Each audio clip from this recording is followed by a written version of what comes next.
Friends, welcome to my channel English destination. आज हम लोग डायरेक्ट एंड इनडायरेक्ट ऑब्जेक्ट पढ़ने वाले हैं। तो डायरेक्ट और इनडायरेक्ट ऑब्जेक्ट में डिफरेंस क्या है एंड इसमें हम लोग क्या पढ़ने वाले हैं, इस वीडियो में हम लोग पढ़ते हैं और समझते हैं डायरेक्ट एंड इनडायरेक्ट ऑब्जेक्ट को। तो हमारा आज का टॉपिक है direct and indirect object. Direct object जिसको नॉन लिविंग थिंग्स यानी कि जो सांस नहीं ले सकता, जैसे कि ये कलम है, ये बुक है, टेबल है, ये सब हमारे क्या है, नॉन लिविंग थिंग जो कि सांस नहीं ले सकता, जो अपना भोजन खुद नहीं बना सकता।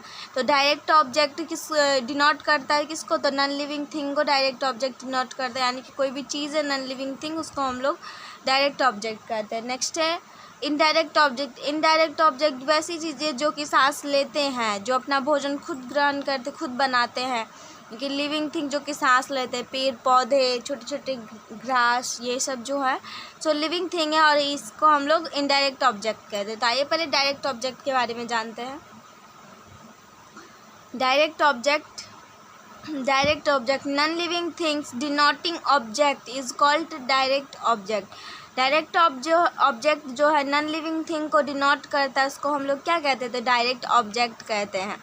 नेक्स्ट है हमारा इनडायरेक्ट ऑब्जेक्ट। छोटा सा टॉपिक है, बस यही है कि direct object non living things को डायरेक्ट ऑब्जेक्ट कहते हैं। ऐसी कोई भी नॉन लिविंग थिंग्स है जो कि सांस नहीं लेता, तो उसको डिनोट कर रहा है डायरेक्ट ऑब्जेक्ट, और उसको हम लोग क्या कहते हैं? जो सांस नहीं लेता नॉन लिविंग थिंग्स को, तो डायरेक्ट ऑब्जेक्ट कहते हैं। बस इनडायरेक्ट ऑब्जेक्ट है हमारा living things denoting object is called an indirect object. जो हमारा जो इनडायरेक्ट ऑब्जेक्ट है सो लिविंग थिंग को डिनोट कर रहा है, और उसको हम लोग क्या कहते हैं? जैसे कि इनडायरेक्ट ऑब्जेक्ट जो लिविंग थिंग को डिनोट कर रहा है, तो उसको जो डिनोट कर रहा है तो इनडायरेक्ट ऑब्जेक्ट है, उसको हम लोग क्या कहेंगे? तो इनडायरेक्ट ऑब्जेक्ट कहेंगे।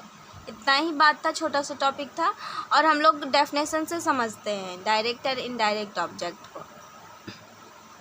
He gives him a pen. He gives him a pen. Him क्या है? Him किसी व्यक्ति के बारे में बता रहा है कि वह किसी को कलम दे रहा है। तो him एक व्यक्ति के बारे में बात कर रहा है, तो क्या है? लिविंग थिंग होगा, यानी कि लिविंग थिंग यानी कि इनडायरेक्ट ऑब्जेक्ट। समझते चलिएगा बात को। और ये पेन हमारा क्या है? नॉन लिविंग थिंग है। नॉन लिविंग थिंग यानी कि डायरेक्ट ऑब्जेक्ट। नेक्स्ट है हमारा Shyam reads a book. Shyam reads a book. Shyam क्या है? किसी व्यक्ति के बारे में बोल रहा है, तो लिविंग थिंग हमारे क्या? Indirect object. That's it. Book है हमारा नॉन लिविंग थिंग्स, तो नॉन लिविंग थिंग्स क्या होता है? Direct object. समझते चलिएगा बात को। Shyamu feed food to an animal. Shyamu किसी जानवर को खाना खिला रहा है, या तो श्यामू हमारा किसी व्यक्ति के बारे में बोल रहा है, तो लिविंग थिंग यानी कि इनडायरेक्ट ऑब्जेक्ट, फीड यानी नॉन लिविंग थिंग यानी कि डायरेक्ट ऑब्जेक्ट, और एनिमल लिविंग थिंग यानी कि इनडायरेक्ट ऑब्जेक्ट। लास्ट है एक soldier are saving their home. Soldier are saving their home. Soldier किसी व्यक्ति के बारे में बोल रहा है, तो इनडायरेक्ट ऑब्जेक्ट लिविंग थिंग है, इनडायरेक्ट ऑब्जेक्ट। देयर ये भी लिविंग थिंग है, तो ये क्या होगा? ये इनडायरेक्ट ऑब्जेक्ट। होम है नॉन लिविंग थिंग, तो direct object. Indirect object direct object में यही सब था, बस डिनोटिंग वाला बात है।